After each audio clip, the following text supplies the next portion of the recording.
Wisp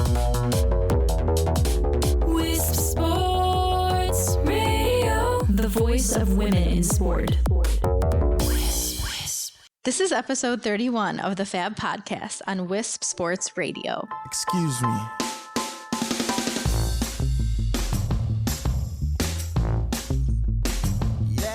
The FAB podcast is the weekly show brought to you by Females in Athletic Business for women in the sports business, where we believe that women in sport deserve equal coverage. Welcome to this week's episode. My name is Kristen Ray, and I am the founder of Females in Athletic Business and one of your hosts of the FAB podcast. On today's show, we are speaking with Allison Butler as part of our Women of BTN series. Allison works as marketing coordinator and is here to talk to us today about the world of marketing and broadcast sports. Welcome, Allison. Thank you. Glad to be here.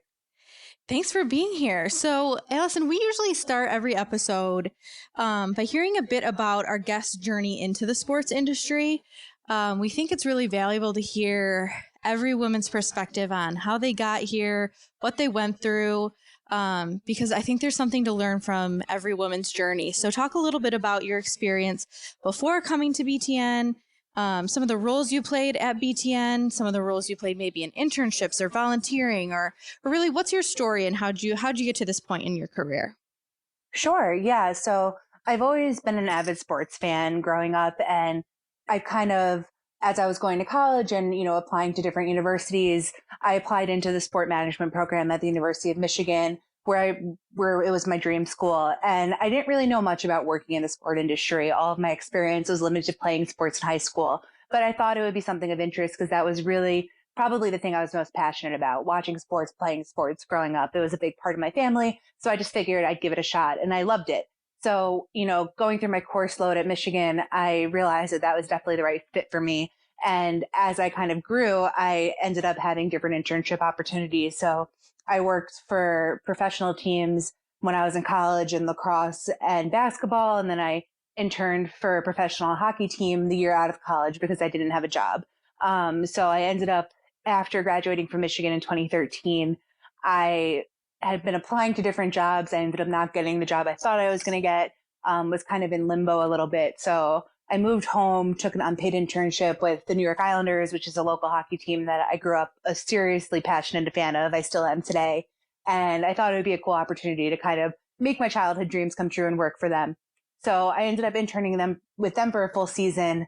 There was a lot of uncertainty with them after the season ended. I was, debating taking kind of a part-time role with them, but I ultimately decided to kind of move to Chicago on a whim.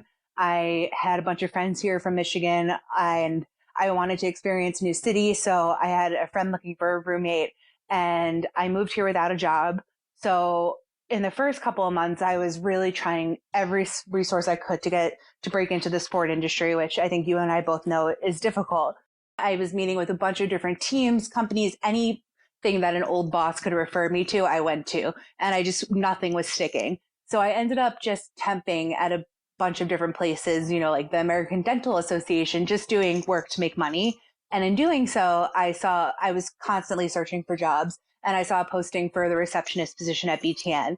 So that's actually how I got my foot in the door. And that's, kind of my greatest piece of advice to anyone that's trying to break into the industry is that you're definitely not going to get your dream job on the first go around. You kind of have to understand that you need to work your way up. So I took the receptionist position, and I worked in that role for about a year. And right around a year mark, I found out the marketing assistant, which was actually another job I had applied to at the time when I applied for the receptionist job, she quit. So I ended up interviewing for and getting her job as the marketing assistant. And I worked in that role for about 3 years, and I actually was just recently promoted to marketing coordinator. So I've been in now 3 roles at BTN, and that's really been my only full-time professional experience. A couple things I like about your message. I like that you were willing to put yourself in a position to do other work outside of the industry in order to bide your time until something came up. I think so many young women will ask me when they're toward the end of college or right after college, they'll be like, well, I don't know what to do because, my perfect opportunity in sports hasn't come up yet. And they're scared to stick their toe into the corporate corporate world thinking they'll never make it back into the sports world. And I understand that fear because it almost feels like if you do that, you're letting go of your dream a little bit. Totally. But I think there's so much to be said for being able to have that conversation in an interview with a sports team or with a sports organization and saying that you were willing to put yourself outside your comfort zone to get into your dream job. And I think that most sports organizations are going to value someone who's has worked in a corporate environment because there's so much to learn from a corporate environment that can be applied to the sports world. So I think putting yourself in that position while it wasn't comfortable was really strong and brave of you. And I think more young women need to do that.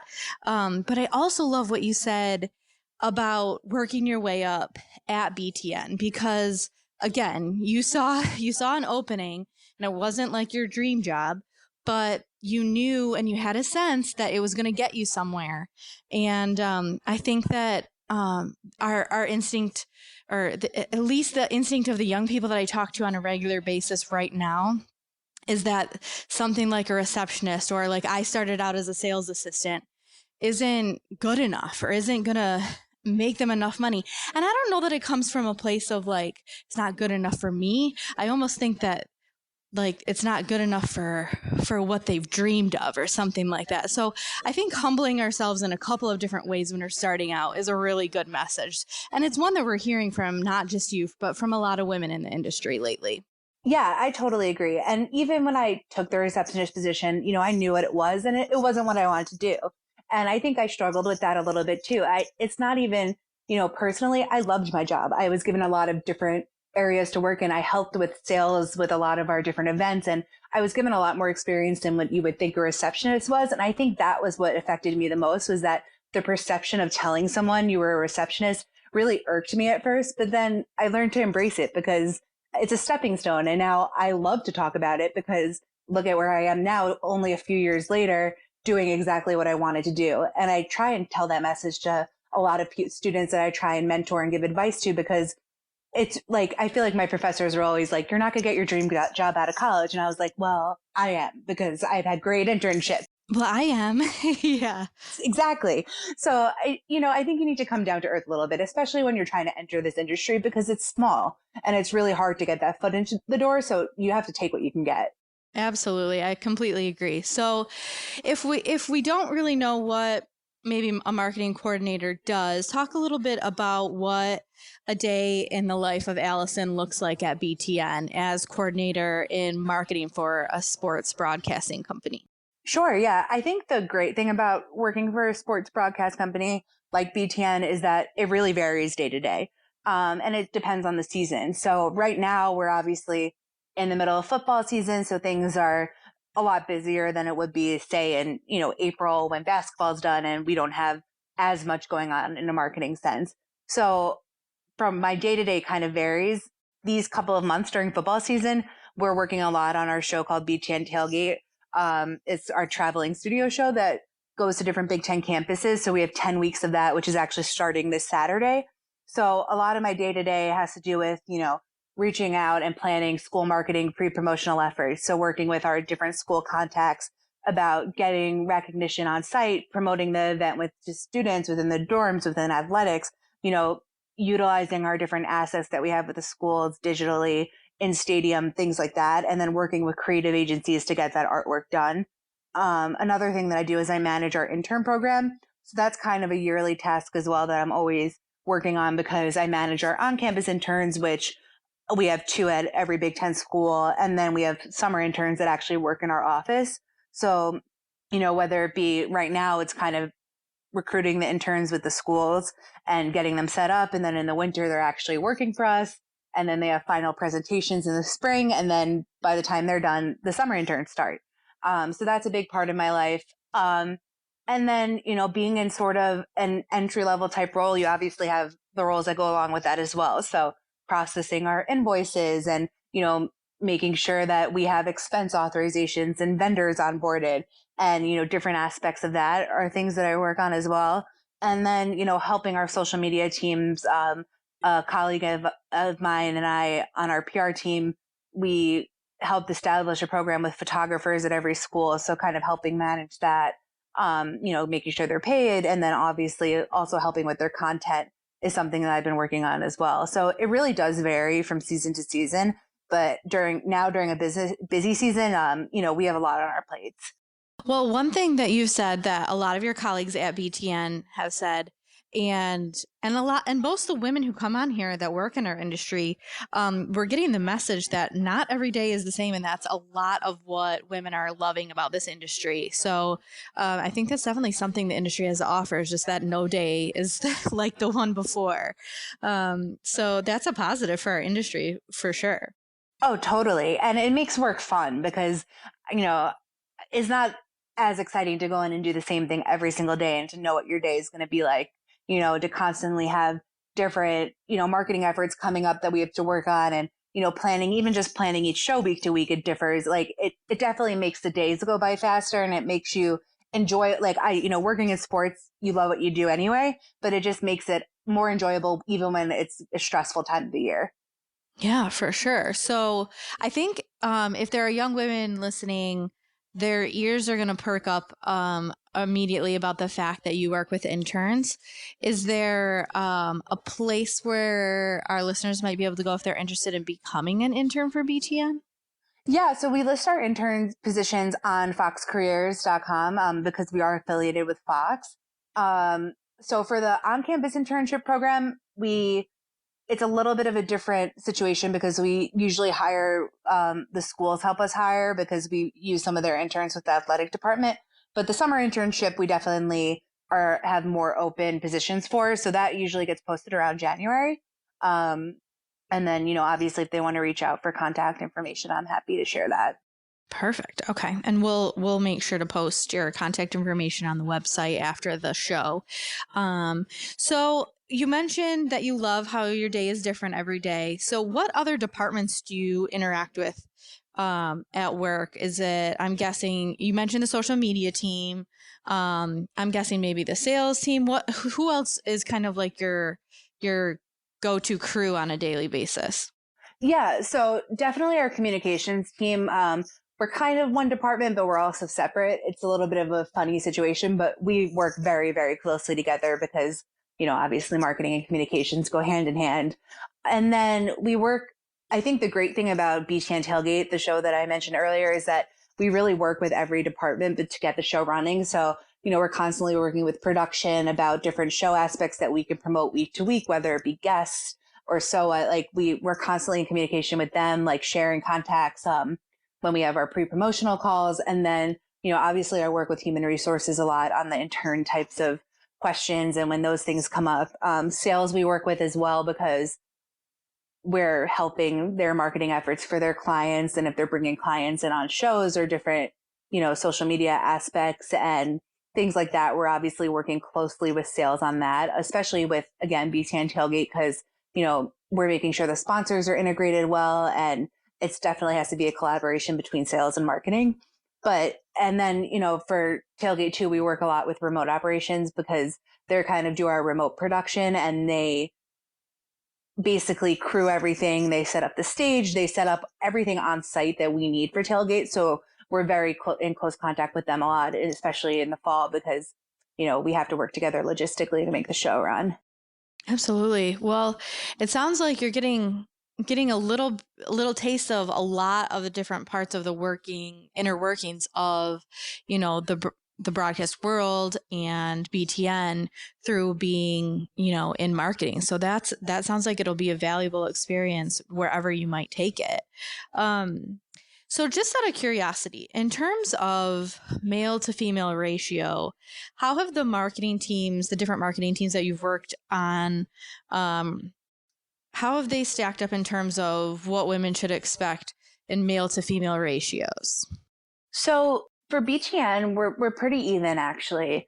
I want to say the number of male and female, maybe we have one more male than female in the department, but it's pretty equal.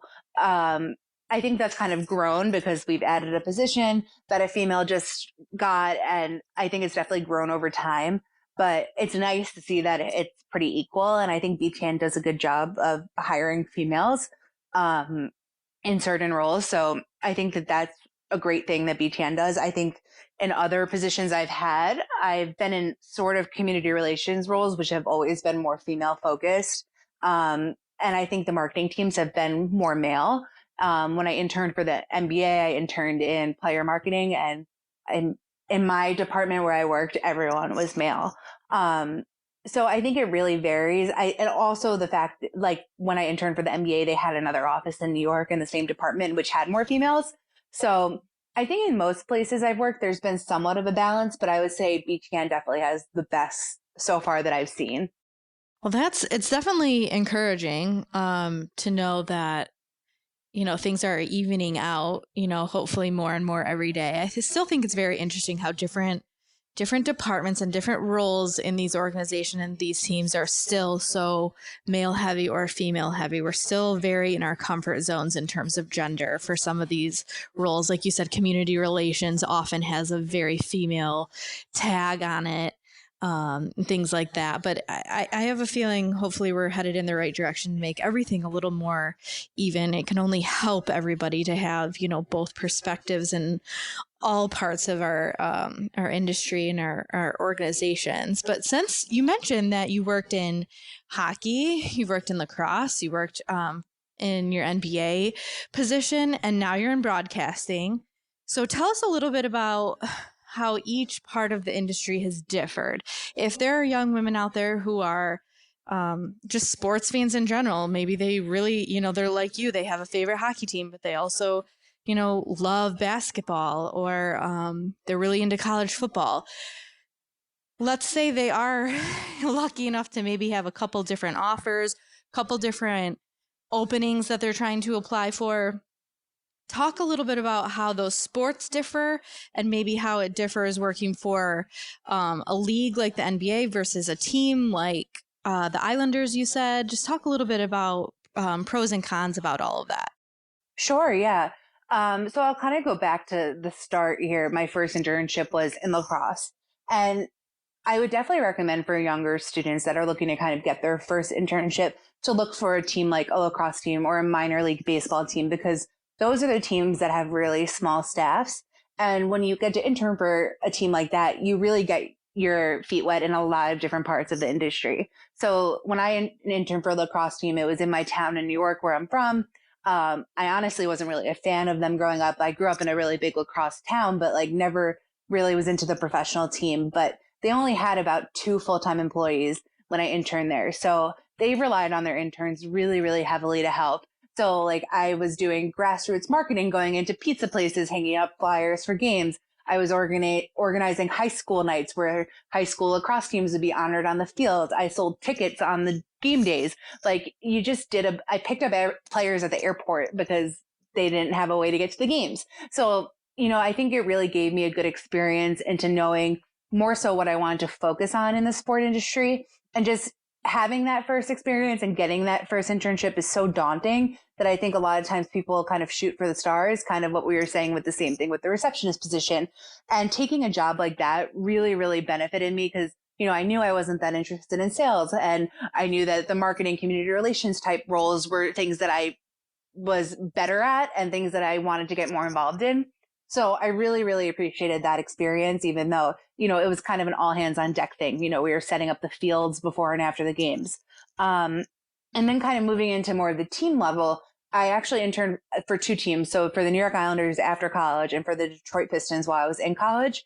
And I would say those were very similar experiences. I think working for the team is a great experience. As an intern, if you're able to work in season, you kind of really get a feel for what life is like for people who work in team sports. And it's a lot of work. I mean, you're going into work normal time every day, but if you have a game, you have a game. So sometimes you might be there till midnight after a game and then you have to go right back the next day.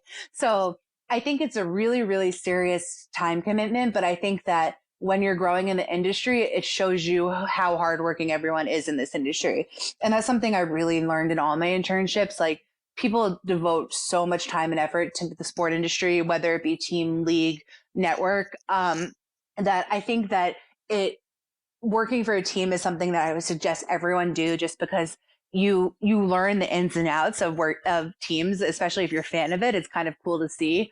but you get to really have a camaraderie with the different people that work there. And you get like bonus points on your resume for someone seeing you work for a team. Like I'll never forget in my interview for the receptionist position, our vice president of HR, she said to me, like, I see your resume and I saw that you work for teams, and that shows me how hardworking you are, because you never understand the work that goes into working for a team until you do it yourself. Until you've worked 8 to 5 and then been like, oh, the game starts in an hour. Let me try to somehow eat at some point today. Exactly. Yeah, it's brutal, but in a great way. Like, I think especially when you're young and you have the time to do it, like, why not? It's fun. Like, I don't think that it's not enjoyable because of the hours. It's just different, and it's a good learning experience. Now in my life that I work a little more 9 to 5, like I do work a lot of weekends, like for tailgate, but I don't know I think it would be hard to go back to a team, but I think that getting that experience is really vital. And then, working for the league was great too. I think that I saw that it was a much bigger corporation than I've ever worked for before, because, the teams are kind of smaller and you know everyone, you're in very close proximity to every other department. Where working for the NBA, I was kind of like a little wide-eyed when I first got there, because they have 2 offices, like they have shuttle buses, like we had like a very structured intern program, which I had never had before. And it was incredible. Like I learned so much in that summer. I helped with a lot of different player appearances, like overseas, and I took away like really, really tangible experience that I was able to use when I was applying for those full-time jobs, which was hard because, a lot of times as an intern, you do things that, aren't the most glamorous things to work on. And I think that's part of every internship. But I feel like they really, really gave me valuable experience where I was able to lead like a sponsorship we had where I booked players to call in for something for Cisco. And it was something that I was really able to speak to. And like, I would never trade that experience for anything. They brought in speakers. It was really wonderful. But yeah, it was definitely a lot more structured than working for a team, and a lot more formal in the office than it was working for a team. But I really enjoyed it. And then for the network, I really didn't know what to expect. I'd taken in BTN as a student at Michigan when I watched games, but I didn't know much else about it. And I think the really great thing about BTN is that it is a smaller company, so it's not as intimidating as you probably would think it would be walking into like a sports television network. And, but at the same time, like, I think you learn a lot, like, things change on the fly. If there's a press conference, it's kind of like an all hands on deck thing and everyone helps each other out, which I think is a really great thing. Like I think of everywhere I've worked, working at BTN, like everyone works together a lot more than they did at the different teams and the leagues, because like in those areas, you kind of had your specific things that you worked on and that was it. Where this, like, we all kind of have to work together to make a show go on. So I think that was something that I learned quickly at BTN. And I think just, the different areas of sports, like learning about, how to deal with controversy, like how it will reflect on the network, like things like that you might not necessarily have thought on in your other roles, was something I learned with the network. And then being affiliated with Fox has been, really cool to kind of learn about the bigger company as a whole too, even though, we kind of are in our own area, we're still under that big umbrella of Fox. So it's kind of like the best of both worlds. Oh my gosh. Okay. So I don't even know what to say after that question, because I feel like you just gave us more information than we've had in a lot of other episodes, and it's information that I'm constantly asked about. And I cannot wait for our listeners to hear good. that specific part of this episode, because I'm getting that so often. How do I choose between a team? How do I choose? How do I know if I could work for a league, or would I be right for back of the house of a network? Like, I feel like I can't wait to unpack that, and I can't wait for our listeners to be able to get everything I just got out of that, because now I'm just like I'm so impressed by how different those experiences were and how you managed to make them all work. So gosh, I could talk to you forever especially about all you just said in that question, because I think the most interesting part about it, I liked that you said how different the environment was at the league in terms of how corporate it felt, because I've worked in the hotel industry, and now I'm working at a college team, and the absolute contrast between how corporate one felt and how relaxed one felt. It's not even really relaxed, but like one job you're wearing a suit every day, and one job you can wear your polo shirt and your jeans, and the language is different in one job to the other. Oh, totally. And how you communicate with your coworkers is different. And I just think that is something that's so valuable for young people to know when they're making decisions, because one just might suit them so much better than the other. And it's definitely hard to explain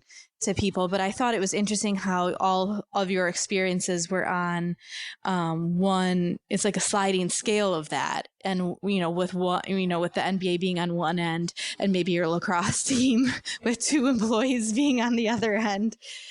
Definitely, I was like dog sitting at the lacrosse team sometimes. So, but it's great. I mean, it's a great way. Well, I did also like I liked your piece of advice that how valuable that experience is, and when maybe as a first or second experience, don't turn your nose up at the local minor league teams or the local soccer teams that are trying to get their feet off the ground, like we have one in Lansing. There's only a few people there, so they need you to do as much as possible and wear as many hats as possible, and that's how you learn the most. And that's how you can, stack your resume with 10 or 15 different responsibilities instead of 1 or 2, because the bigger companies have a million different interns. So I liked that piece of advice too. But Allison, because I feel like you have so much to offer in terms of perspective on these things, before I let you go, would you mind telling our listeners how you might be willing to let them contact you if you had questions, whether it's LinkedIn or Twitter? What might you recommend the most if someone wanted to kind of pick your brain?